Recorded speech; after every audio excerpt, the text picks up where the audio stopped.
Good morning everyone, welcome to exam orbit classes. तो आज है 20 अक्टूबर और आज के इस सेशन में 20 अक्टूबर से बनने वाले सभी महत्वपूर्ण क्वेश्चंस को डिस्कस करेंगे।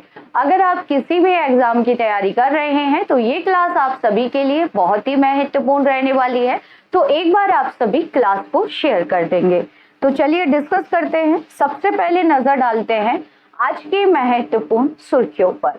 भारती दास ने महालेखा नियंत्रक के रूप में संभाला कार्यभार। भारत और फ्रांस को फिर से चुना गया ISA का अध्यक्ष और सह अध्यक्ष।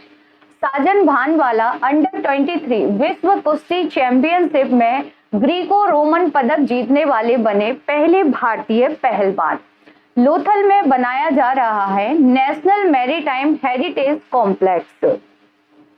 कतर करेगा एशियन कप फुटबॉल 2023 की मेजबानी। कांग्रेस के वरिष्ठ नेता मल्लिकार्जुन खड़गे बने पार्टी के नए अध्यक्ष। प्रधानमंत्री नरेंद्र मोदी जी ने HAL के स्वदेशी ट्रेनर विमान STT-40 का किया अनावरण। उज्जैन में मेघदूत वन विकसित करेगा मध्य प्रदेश। केंद्रीय मंत्री हरदीप सिंह पुरी ने संगरूर में एशिया के सबसे बड़े कंप्रेस्ड बायोगैस प्लांट का किया उद्घाटन। संयुक्त राष्ट्र के महासचिव एंटोनियो गुटेरस 2 दिन की गुजरात यात्रा पर अहमदाबाद पहुंचे। अब डिस्कस कर लेते हैं डिटेल से। तो फर्स्ट क्वेश्चन देखेंगे फ्रेंड्स, नए लेखा महानियंत्रक के रूप में किसे नियुक्त किया गया है? तो फ्रेंड्स नई लेखा महानियंत्रक बन गई हैं भारती दास। कौन बन गई है फ्रेंड्स? तो याद रखेंगे नई लेखा महानियंत्रक बन गई है भारती दास। अन्य ऑप्शंस के बारे में भी डिस्कस कर लेते हैं, जैसे कि लीसा स्टालेकर। लीसा स्टालेकर के बारे में याद रखेंगे फ्रेंड्स। फीका की पहली महिला अध्यक्ष बनी है लीसा स्टालेकर, जो कि एक ऑस्ट्रेलियन क्रिकेटर है। माधवी पुरी बुच, जो कि वर्तमान में सेबी की पहली महिला अध्यक्ष है। माधवी पुरी बुच। शांति श्री धुलीपुड़ी के बारे में याद रखेंगे आप सभी, ये JNU की कुलपति हैं वर्तमान में। तो ये चारों ही ऑप्शंस बहुत महत्वपूर्ण हैं, याद रखेंगे आप सभी। बढ़ते हैं आगे। अगर आप लोग पहली बार चैनल पर विजिट कर रहे हैं तो चैनल को सब्सक्राइब कर लीजिएगा, साथ ही बेल आइकन दबाना बिल्कुल ना भूलें, जिससे आप लोगों को क्लास का नोटिफिकेशन सबसे पहले मिल जाएगा। अगर क्लास अच्छी लग रही है तो क्लास को ज्यादा से ज्यादा शेयर कीजिएगा, लाइक कीजिएगा और चैनल को सब्सक्राइब जरूर कर लीजिएगा। फ्रेंड्स रोज रात 10 बजे स्टैटिक जीके की क्लास होती है। ये क्लास आप सभी की लाइव रहती है, जिसमें आपको स्टैटिक जीके के साथ साथ करंट अफेयर के टॉप क्वेश्चंस भी कराए जाते हैं। तो इस क्लास को भी आप सभी अटेंड कर सकते हैं। नेक्स्ट क्वेश्चन है कि HAL के स्वदेशी ट्रेनर विमान STT-40 का अनावरण किसने किया है? तो फ्रेंड्स STT जो विमान है 40, इसका निर्माण किसके द्वारा किया गया है या इसे किसने विकसित किया है? तो इसे HAL के द्वारा विकसित किया गया है, यानी कि हिंदुस्तान एरोनॉटिक्स लिमिटेड ने इसका निर्माण किया है। फ्रेंड्स इसका अनावरण, इस विमान का अनावरण किया गया है प्रधानमंत्री नरेंद्र मोदी जी के द्वारा। किसके द्वारा किया गया है? तो याद रखेंगे प्रधानमंत्री नरेंद्र मोदी जी के द्वारा किया गया है। और अनावरण कहां पर हुआ है? Defence expo. डिफेंस एक्सपो जिसका आयोजन किया जा रहा है गुजरात में। डिफेंस एक्सपो जिसका आयोजन कहां हो रहा है फ्रेंड्स? तो याद रखेंगे गुजरात गांधीनगर में किया जा रहा है। वहीं पर STT-40 विमान का अनावरण किया गया है प्रधानमंत्री नरेंद्र मोदी जी के द्वारा। अब डिस्कस कर लेते हैं कुछ एक्स्ट्रा फैक्ट, जैसे कि डॉर्नियर विमान और SU-30 MKI एयरो इंजन का निर्माण किसने किया है फ्रेंड्स? तो इसका निर्माण भी हिंदुस्तान एरोनॉटिक्स लिमिटेड के द्वारा किया गया है। दुनिया के सबसे बड़े विमान मरिया को किसने तबाह कर दिया है? तो फ्रेंड्स इसे रसिया ने युद्ध में तबाह कर दिया है। ये विमान किसका था? तो विमान था यूक्रेन का। विमान किसका था फ्रेंड्स? तो विमान था यूक्रेन का। किस देश की कंपनी बोइंग ने भारत को 12वां P-8I समुद्री गश्ती विमान दिया है? तो ये अमेरिका के द्वारा दिया गया है। किसके द्वारा फ्रेंड्स? तो याद रखेंगे अमेरिका के द्वारा ये विमान भारत को दिया गया है। भारत ने किस देश से MS-60R मल्टी रोल हेलीकॉप्टर खरीदे हैं? तो ये भी भारत ने अमेरिका से खरीदे हैं फ्रेंड्स। किससे खरीदे हैं? तो याद रखेंगे ये हेलीकॉप्टर भी भारत ने अमेरिका से खरीदे हैं। भारत को किस देश से 3 और राफेल फाइटर जेट मिले हैं? तो राफेल कहाँ का है फ्रेंड्स? तो राफेल है फ्रांस का। भारत ने कहाँ से लिया है राफेल? तो भारत ने राफेल लिया है फ्रांस से। तो ये कुछ एक्स्ट्रा फैक्ट है जिनके बारे में आप सभी याद रखेंगे। अब डिस्कस कर लेते हैं हिंदुस्तान एरोनॉटिक्स लिमिटेड के बारे में basic information. Hindustan aeronautics limited की स्थापना कब की गई थी? 1940 में।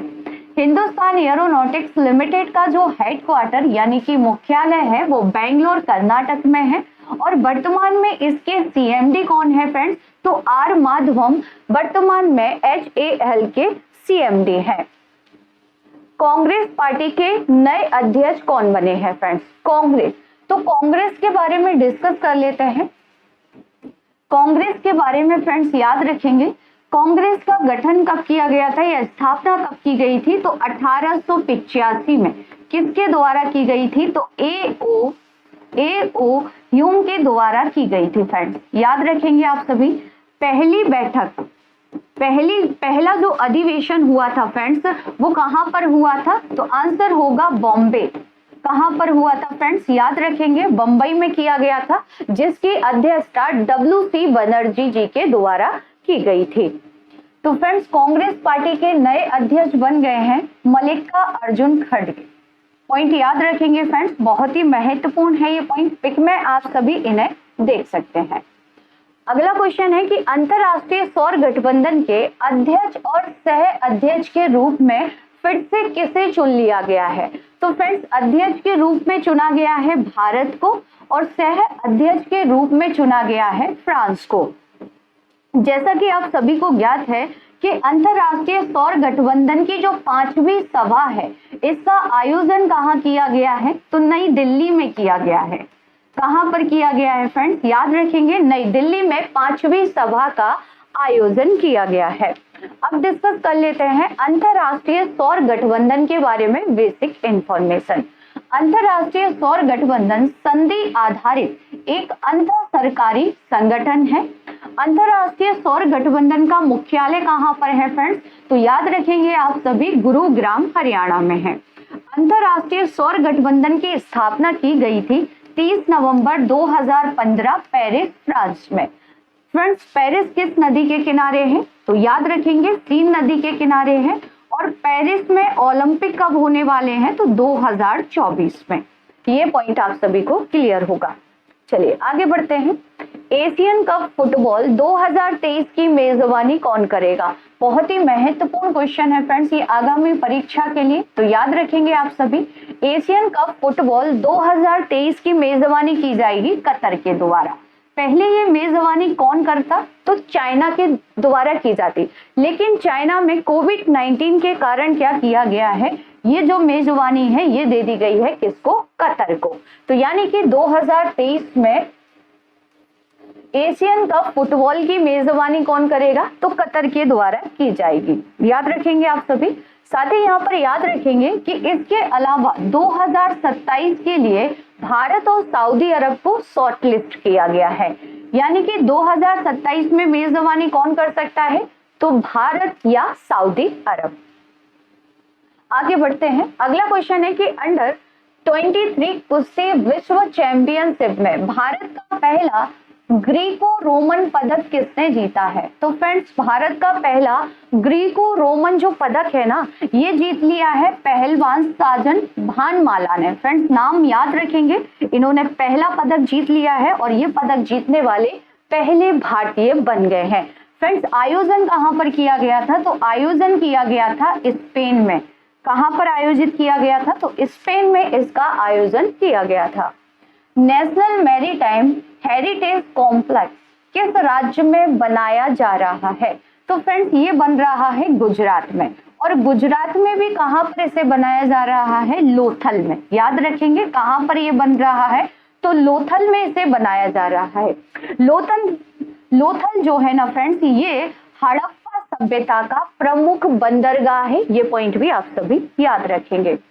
नेक्स्ट क्वेश्चन है कि मेघदूत वन को कौन विकसित करेगा? तो फ्रेंड्स, मेघदूत वन को विकसित किया जाएगा मध्य प्रदेश सरकार के द्वारा। किसके द्वारा विकसित किया जाएगा? तो मध्य प्रदेश सरकार के द्वारा यह वन विकसित किया जाएगा। आइए डिस्कस कर लेते हैं डिटेल से। तो मध्य प्रदेश सरकार उज्जैन में महाकाल मंदिर और उसके आसपास अवैध अतिक्रमण से मुक्त भूमि को मेघदूत नामक शहरी वन के रूप में विकसित करेगी। मंदिर कौन सा है फ्रेंड्स? तो मंदिर याद रखेंगे महाकाल मंदिर, जिसे महाकालेश्वर मंदिर के नाम से भी जानते हैं।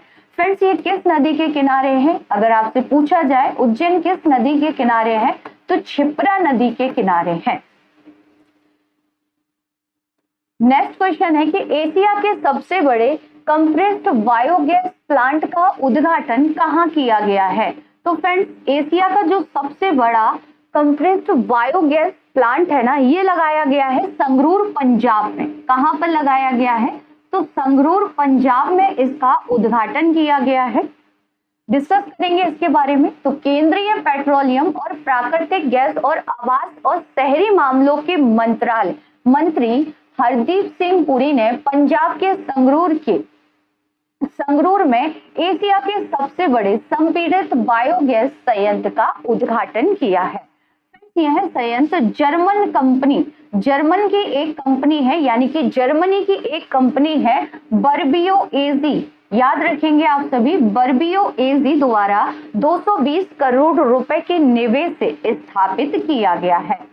फ्रेंड्स, किसानों द्वारा खेत में जलाई गई धान की पराली को अब संयंत्र में इस्तेमाल किया जाएगा, जिससे आसपास के क्षेत्रों में प्रदूषण कम होगा। इसीलिए इसका उद्घाटन किया गया है। अगला क्वेश्चन है कि निम्न में से किसके महासचिव एंटोनियो गुटेरस 2 दिन की भारत यात्रा पर आए हुए हैं? तो फ्रेंड्स, एंटोनियो गुटेरस संयुक्त राष्ट्र के महासचिव हैं वर्तमान में। संयुक्त राष्ट्र के बारे में डिस्कस कर लेते हैं बेसिक इंफॉर्मेशन। जैसे कि संयुक्त राष्ट्र की स्थापना कब की गई थी? 24 अक्टूबर संयुक्त राष्ट्र की स्थापना फ्रेंड्स कब की गई थी? 24 अक्टूबर 1945। संयुक्त राष्ट्र का हेडक्वार्टर कहां पर है? मुख्यालय कहां पर है? तो फ्रेंड्स, आंसर होगा न्यूयॉर्क में। याद रखेंगे आप सभी। वर्तमान में सदस्य देश कितने हैं? तो 193 हैं। और नवीनतम सदस्य देश कौन सा है? तो दक्षिणी सूडान है। नवीनतम सदस्य देश कौन सा है फ्रेंड्स? तो दक्षिणी सूडान है। WHO के महानिर्देशक कौन है वर्तमान में? डॉक्टर टेड्रोस हैं, जिनका कार्यकाल हाल ही में बढ़ा दिया गया था। WTO की वर्तमान में महानिर्देशक कौन है? तो नागोजे ओंकोजो इवेला है, जो कि नाइजीरिया की रहने वाली है और WTO की पहली महिला प्रमुख बनी है। नेक्स्ट क्वेश्चन देखते हैं फ्रेंड्स। अब डिस्कस कर लेते हैं कल की क्लास के बारे में। कल हम लोगों ने क्या क्या पढ़ा था, क्विक रिवीजन करेंगे। भारतीय क्रिकेट कंट्रोल बोर्ड यानी कि BCCI के नए अध्यक्ष कौन बने हैं? तो BCCI के नए अध्यक्ष बन गए हैं रोजर बिन्नी, जिन्होंने सौरव गांगुली का स्थान लिया है। जबकि उपाध्यक्ष कौन बनाए गए हैं फ्रेंड्स? तो उपाध्यक्ष के बारे में याद रखेंगे राजीव शुक्ला को उपाध्यक्ष बनाया गया है। सचिव कौन है? तो सचिव है जैसा।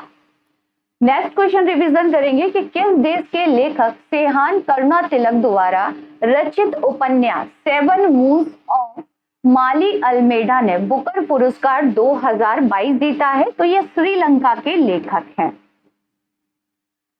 ज्योति यारा जी ने राष्ट्रीय ओपन एथलेटिक चैंपियनशिप में महिलाओं की कितने मीटर बाधा दौड़ 13 सेकंड से कम समय में पूरी करके नया कीर्तिमान स्थापित किया है? तो 100 मीटर। वर्ल्ड ग्रीन सिटी पुरस्कार 2022 किस भारतीय शहर को प्राप्त हुआ है फ्रेंड्स? तो ये हैदराबाद को दिया गया है। किसे दिया गया है? तो याद रखेंगे आप सभी, हैदराबाद को दिया गया है। उल्फा क्रिस्टरसन किस देश के नए प्रधानमंत्री चुने गए हैं फ्रेंड्स? तो ये स्वीडन के नए प्रधानमंत्री बन गए हैं। भारतीय रक्षा कंपनियों को समर्पित 12वां डिफेंस एक्सपो 18 अक्टूबर से 20 अक्टूबर तक कहां पर होगा? तो फ्रेंड्स ये डिफेंस एक्सपो हो चुका है और ये कहां पर हुआ है? तो गांधीनगर यानी कि गुजरात में। भारत के पहले एल्यूमिनियम फ्रेट रैक का उद्घाटन कहां किया गया है? भुवनेश्वर रेलवे स्टेशन पर किया गया है। इजराइल और किस देश के बीच हाल ही में समुद्री विवाद पर समझौता हुआ है? तो ये समझौता लेबनान के साथ हुआ है और समझौते में महत्वपूर्ण भूमिका निभाई गई है अमेरिका के द्वारा। स्लोवाक गणराज्य में भारत के राजदूत के रूप में किसे नामित किया गया है? तो अपूर्व श्रीवास्तव को किया गया है। सीबी जॉर्ज जापान में भारत की राजदूत है। पिंडे वर्मा बांग्लादेश में है और प्रदीप कुमार रावत हैं चाइना में भारत के राजदूत। T20 विश्व कप में डेब्यू करने वाले सबसे युवा खिलाड़ी कौन बने हैं? तो अयान खान बन गए हैं। तो फ्रेंड्स ये था कल का करेंट अफेयर। अगर डिटेल से जानना है तो कल की क्लास जरूर देख लीजिएगा। चलिए डिस्कस करते हैं टॉप 10 स्टैटिक जीके क्वेश्चन। शरीर में रक्त की कमी से कौन सा रोग होता है? एनीमिया। शाहजहां द्वारा बनवाई गई प्रमुख इमारतें कौन सी हैं? दिल्ली का लाल किला, जामा मस्जिद, आगरा की मोती मस्जिद और ताजमहल। सिंधु घाटी सभ्यता की खोज कब और किसके द्वारा की गई थी? तो 1921 में दयाराम साहनी के द्वारा की गई थी। भारत के राष्ट्रपति को पद की शपथ कौन दिलाता है? तो भारत के मुख्य न्यायाधीश के द्वारा दिलवाई जाती है और वर्तमान में मुख्य न्यायाधीश कौन है? तो यूयू ललित है। सुल्तानपुर नेशनल पार्क कहां पर है फ्रेंड्स? तो ये हरियाणा में है और याद रखेंगे ये रामसर स्थल है। भारत की तीनों सेनाओं का मुख्यालय कहां पर स्थित है? नई दिल्ली में। 1857 ईस्वी का प्रथम स्वाधीनता संग्राम कहां से प्रारंभ हुआ था? मेरठ छावनी से। अजंता एवं एलोरा की गुफाएं कहां स्थित है? औरंगाबाद के निकट यानी कि महाराष्ट्र में है। किस मुगल वंश के शासनकाल को स्वर्ण युग कहा जाता है? तो शाहजहां के शासनकाल को स्वर्ण युग कहा जाता है। पश्चिमी यूरोप का तापमान बढ़ाने के लिए कौन सी धारा उत्तरदायी है? Gulf stream. कल की क्लास में आपसे जो क्वेश्चन पूछे गए थे उनके आंसर डिस्कस कर लेते हैं। भारतीय वायुसेना में शामिल किए गए पहले made in India light combat helicopter का नाम क्या है? तो फ्रेंड्स इन हेलीकॉप्टरों का नाम है प्रचंड और ये किसने दिए हैं? तो याद रखेंगे राजनाथ सिंह द्वारा। जो रक्षा मंत्री राजनाथ सिंह है इन्होंने राजस्थान से भारतीय वायुसेना को ये हेलीकॉप्टर सौंपे हैं। T20 में 11,000 रन बनाने वाले पहले भारतीय क्रिकेटर कौन बन गए हैं? विराट कोहली। किसने गोरिल्ला युद्ध के तरीकों की शुरुआत की थी? तो मराठा द्वारा की गई थी। 1761 की पानीपत की तीसरी लड़ाई में कौन पराजित हुआ था? हेमू। अब आप लोगों के लिए कुछ क्वेश्चन हैं जिनके आंसर आप सभी को देने हैं कमेंट्स बॉक्स में। किस देश की खिलाड़ी ईगा स्वियाटेक ने यूएस ओपन 2022 में महिला एकल का खिताब जीत लिया है? नेक्स्ट क्वेश्चन है कि ऑपरेशन गियर बॉक्स किसने शुरू किया है? इनमें से कौन सा खेल ओलंपिक में सम्मिलित नहीं है? नेक्स्ट एंड लास्ट क्वेश्चन है कि भारत के किस राज्य ने मलखंब को अपना राज्य खेल घोषित किया है? तो फ्रेंड्स इन सभी के आंसर आप सभी को देने हैं कमेंट्स बॉक्स में। आज की ये क्लास आप सभी को कैसी लगी कमेंट्स बॉक्स में जरूर बताइएगा। अगर क्लास अच्छी लगी हो तो क्लास को ज्यादा से ज्यादा शेयर कीजिएगा, लाइक कीजिएगा और चैनल को सब्सक्राइब जरूर कर लीजिएगा। फ्रेंड्स मिलते हैं नेक्स्ट सेशन में, तब तक के लिए थैंक यू सो मच।